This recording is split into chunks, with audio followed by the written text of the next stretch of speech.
Pukul 6 waktu Indonesia Barat. Radio Republik Indonesia Palembang dengan Warta Berita. Sambut HUT TNI ke-80 tahun. Jajaran Kodam 2 Sriwijaya melaksanakan ziarah tabur bunga di Taman Makam Pahlawan Kesatria Siguntang, Palembang. Warga Kampung Tunanetra menolak rencana pembangunan rumah susun sederhana.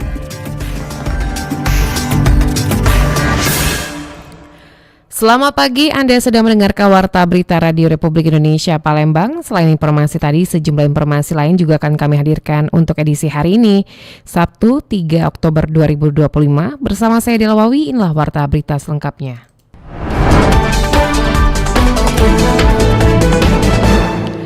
Sambut HUT TNI ke-80, jajaran Kodam 2 Sriwijaya melaksanakan ziarah dan tabur bunga di Taman Makam Pahlawan Kesatria Siguntang, Palembang. Jajaran Kodam 2 Sriwijaya melaksanakan ziarah dan tabur bunga di Taman Makam Pahlawan Kesatria Siguntang, Palembang, Jumat 3 Oktober 2025. Kegiatan ini merupakan rangkaian peringatan hari ulang tahun HUT ke-80 Tentara Nasional Indonesia atau TNI yang jatuh pada 5 Oktober 2025 mendatang. Pangdam 2 Sriwijaya Majen TNI Ujang Darwis MDA memimpin langsung jalannya upacara. Turut hadir mendampingi unsur Forkopimda Sumsel, diantaranya Kapolda Sumsel Irjen Pol Ardi Irian R. Jayadi, Kajati Sumsel Dr. Yulianto. Ziarah ini juga diikuti anggota 3 Mantra TNI, Darat, Laut, dan juga Udara, serta PNS dan ibu-ibu Parsit Kartika Chandra Kirana di jajaran Kodam 2 Sriwijaya. Rangkaian kegiatan diawali parade kehormatan, dilanjutkan peletakan karangan bunga oleh Pangdam 2 Sriwijaya. Tabur bunga pertama dilakukan di Makam Pahlawan Nasional Asa Sumsel, Dr. Adnan Kapau Agani. Kemudian di Makam Kolonel Haji Berlian dan istrinya, Suela, serta sejumlah pahlawan kemerdekaan lainnya di TMP Kesatria Siguntang. Sebagai puncak peringatan, Kodam 2 Sriwijaya akan menggelar upacara HUT TNI ke-80 di pelataran Benteng Kuto Besak pada tanggal 5 Oktober 2025 mendatang. Dari TMP, Heru Rizky RRI Palembang terus mengudara untuk Indonesia. Sementara itu, Tokoh Pers Sumatera Selatan Okta Friyadi mengatakan hubungan TNI dengan media khususnya di Sumatera Selatan berjalan dengan baik selama ini. Hubungan itu didorong sikap TNI melalui bagian penerangan yang selalu terbuka dalam menyampaikan kebijakan-kebijakan TNI seperti Kodam 2 Sriwijaya. Kemudian penerangan juga menurutkan sudah berupaya memberikan respon cepat terkait pertanyaan-pertanyaan media untuk konsumsi publik.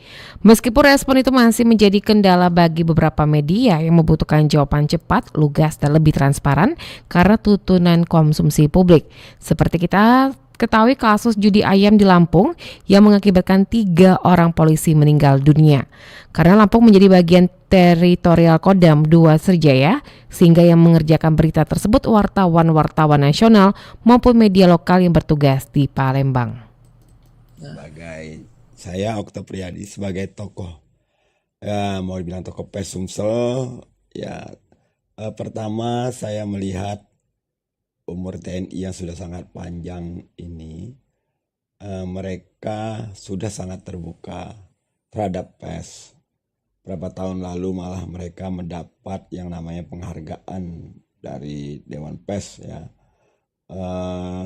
Dan kini pun mereka selalu terbuka terhadap pers. Contoh, kemarin ada kasus di Waikanan, oknum TNI yang berhadapan dengan oknum polisi, dan mereka sangat terbuka, dan terakhir sidang pun sangat terbuka di pengadilan militer ya. Dan ini terhadap hal-hal lain, kemudian Kadispennya juga dispen di sini atau humasnya yang di provinsi itu sangat terbuka juga kalau ada kasus-kasus mengenai tentara. Dan saya melihat di media-media juga kemarin ada kasus tentang artis yang pengawalnya memukul seorang tentara, itu juga terbuka. Jadi sekarang ini sikap TNI patut kita acungi jempol. Selain Okta memberikan apresiasi kepada jajaran TNI mulai dari Pangdam hingga prajurit TNI yang mampu menjaga hubungan baik dengan media beberapa tahun terakhir. Pendengar, seperti apa tanggapan masyarakat terkait informasi tersebut? Kita simak dalam komentar berikut ini. Halo, saya Yaya dari Bukit. Harapannya dapat terus menunjukkan bahwa TNI adalah tentara yang kuat, solid, dekat dengan kita sebagai masyarakat, dan siap mendukung serta menjadi garda terdepan dalam mewujudkan kemajuan Indonesia maupun menjaga negara kita saat ini. Saya Adi, memiliki makna yang mendalam. Tema ini menekankan pentingnya sinergi antara TNI dan masyarakat atau rakyat dalam menjaga keamanan dan kemajuan bangsa. Dengan tema ini diharapkan TNI dapat terus meningkatkan kualitas dan profesionalismenya serta memperkuat hubungan dengan rakyat untuk mewujudkan Indonesia yang lebih maju dan sejahtera. Saya Ratna dari Pelaju. Menurut saya, makna Hari TNI ke-80 merupakan momentum untuk menegaskan peran TNI sebagai penjaga kedaulatan sekaligus mitra rakyat. TNI yang prima berarti kuat, profesional, dan adaptif terhadap tantangan zaman. TNI yang bersama rakyat menunjukkan bahwa kekuatan pertahanan sejati lahir dari dukungan rakyat. Jika sinergi ini terus terjaga, maka cita-cita Indonesia maju dapat lebih cepat terwujud. Saya Rani dari Palembang. Hari Tentara Nasional Indonesia ke-80 menjadi pengingat bahwa kekuatan TNI bukan hanya terletak pada kedisiplinan dan profesionalisme prajuritnya, tetapi juga pada kedekatannya dengan rakyat. TNI yang prima adalah TNI yang terus meningkatkan kemampuan modernisasi dan daya juang sekaligus menjaga nilai-nilai pengabdian. Ketika TNI melebur dengan rakyat, lahirlah sinergi yang kokoh untuk menjaga kedaulatan dan keamanan bangsa. Dari sinilah harapan Indonesia maju tumbuh karena pertahanan yang kuat adalah fondasi bagi pembangunan dan masa depan yang lebih sejahtera. Dalam rangka memperingati Hari Tentara Nasional Indonesia ke-80 tahun 2025, peran serta organisasi masyarakat dan bela diri tradisional seperti Pagar Nusa sangat penting dalam menjaga semangat kebangsaan, memperkuat nilai patriotisme serta mendukung sinergi dengan aparat TNI di tengah masyarakat. Pagar Nusa yang memiliki basis kuat di Sumatera Selatan tentu memiliki pandangan khusus terhadap makna Hari TNI ke-80 serta kontribusi yang bisa diberikan dalam menjaga persatuan, ketahanan, dan keamanan di daerah.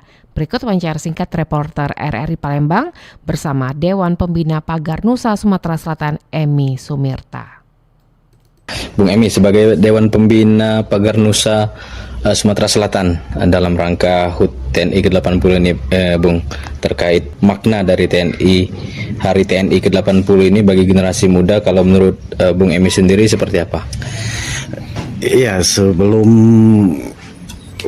mengomentari pertanyaan tersebut, saya pribadi dan atas nama Pagar Nusa mengucapkan HUT TNI yang ke-80 kan. Harapan ke depan terutama bagi khusus generasi muda di Sumatera Selatan, kami berharap tentunya TNI untuk meningkatkan profesionalitas. Kita tahu bahwa TNI lahir dari rahimnya rakyat Indonesia dan kembali ke rakyat Indonesia kan.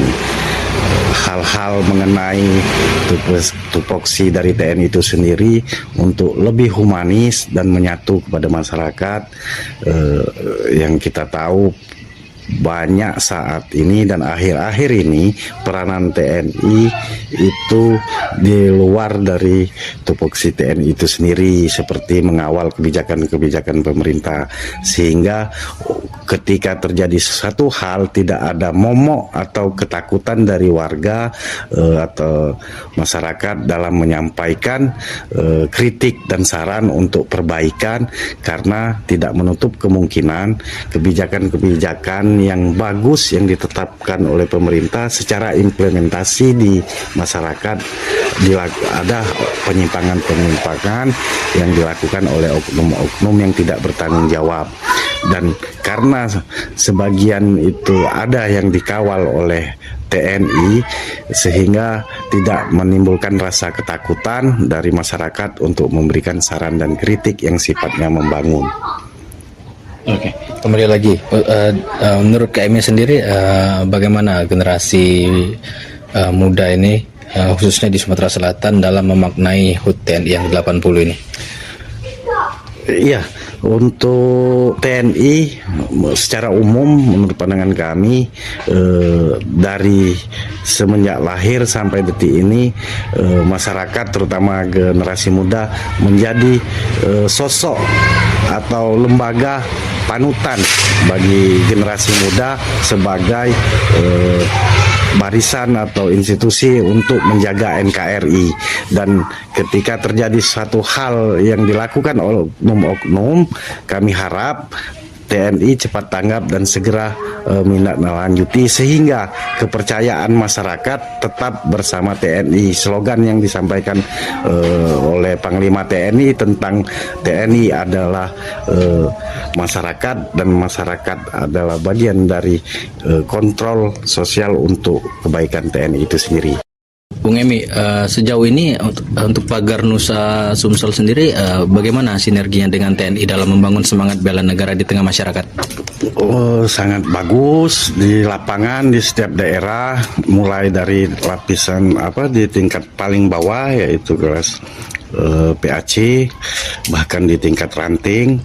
Itu kami biasanya selalu berkoordinasi kalau di desa-desa itu biasanya dengan Babinsa, kemudian dengan Koramil, di mana tempat di situ kami berada karena tujuannya sama, yaitu kami selalu mendukung TNI dalam hal-hal tentang ke-NKRI-an. Oke, kalau menurut Bung Emi sendiri, tantangan kebangsaan apa nih yang perlu diwaspadai bersama antara TNI dan masyarakat sipil saat ini? Kita tidak bisa luput dari masa lalu, traumatis masyarakat terhadap mohon maaf Orde Baru tentang peran aktif dari TNI pada waktu itu ABRI, tentang demokrasi kita rusak, kondisi masyarakat kita ketakuti dan sebagainya. Nah, tapi saat ini dengan reformasi, walaupun belum seutuhnya, hubungan komunikasi antara masyarakat dan TNI sudah semakin lebih baik dibandingkan dengan institusi lainnya, kan. Oke, terakhir mungkin apa pesan nih Pagar Nusa Sumsel kepada prajurit TNI yang sedang bertugas menjaga keamanan dan pertahanan negara di momentum HUT TNI ke-80 ini? Sekali lagi kami mengucapkan selamat HUT TNI yang ke-80. Kemudian kami berharap bahwa sinergisitas antara TNI dan rakyat terus terjaga, bahkan terus ditingkatkan sehingga kesatuan negara Republik Indonesia ini bisa kita jaga bersama antara TNI dan seluruh rakyat Indonesia. Baik, terima kasih atas waktunya untuk Bung Emi pada hari ini. Terima kasih. Assalamualaikum warahmatullahi wabarakatuh. Baiklah pendengar Radio Republik Indonesia, demikian wawancara singkat saya bersama dengan Dewan Pembina Pagar Nusa Sumsel, Bung Emi Sumirta dari Banyuasin, Muhammad Maulana, Pro 1 RRI terus mengudara untuk Indonesia.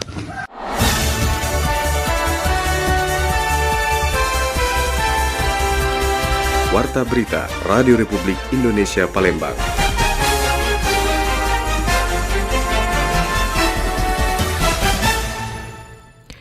Warga kampung Tunanetra menolak rencana pembangunan rumah susun sederhana, sewa atau rusunawa. Warga kampung Tunanetra di Kota Palembang menolak rencana pembangunan rumah susun sederhana, sewa atau rusunawa di kawasan tempat tinggal mereka. Warga beralasan selain sudah lama tinggal dan merasa nyaman di lokasi tersebut, sebagian besar menggantungkan hidup dari panti pijat Pertuni Jaya yang berdiri di sana. Rencana pembangunan rusunawa tersebut baru diketahui warga pada hari Kamis 25 September tahun 2025. Saat itu, konsultan dari Dinas Perkimtan Kota datang melakukan uji kelayaan tanpa ada sosialisasi maupun pemberitahuan terlebih dahulu. Hal ini membuat warga kaget sekaligus khawatir dengan masa depan mereka. Saat ini sekitar 140 kepala keluarga yang sudah bermukim di Kampung Tunanetra lebih dari 50 tahun.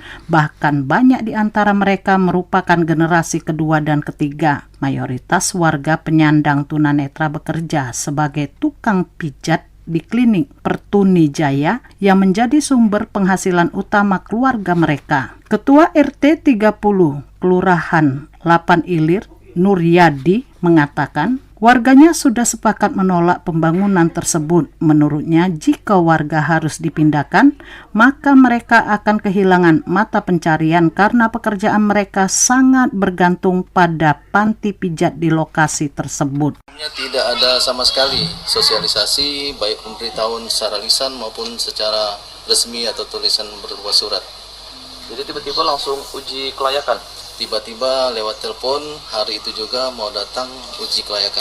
Sudah ada klinik pijat usaha mereka yang sudah dirintis sudah lama, kemudian ada juga Pertuni kantor cabangnya ini kan. Penolakan serupa disampaikan Pendi, warga generasi ketiga Kampung Tunanetra. Ia berharap pemerintah tidak membangun rusunawa, tetapi lebih baik memperbaiki jalan dan rumah warga yang kurang layak huni. Menurutnya langkah itu jauh lebih bermanfaat bagi masyarakat setempat. Lokasi ini sudah nyaman, sudah hafal betul. Ada lubang, ada tikungan, itu sudah kami hafal, Mbak. Tapi kalau kita diperbarui, maka kami akan membutuhkan orientasi baru, harus beradaptasi lagi yang baru. 60 orang tunanetra yang bergantung hidup dengan klinik pijat urut tunanetra ini. Sebelum pasar ikan itu kita pasien satu hari itu bisa 50 sampai 60.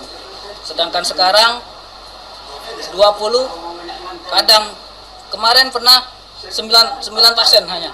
Selain itu, warga juga masih trauma dengan pengalaman sebelumnya. Saat pembangunan pasar ikan, perekonomian mereka menurun drastis karena lokasi panti pijat semakin terpinggirkan dan sempit. Mereka khawatir hal serupa kembali terjadi jika rusunawa benar-benar dibangun. Lamsi Harsiltonga melaporkan.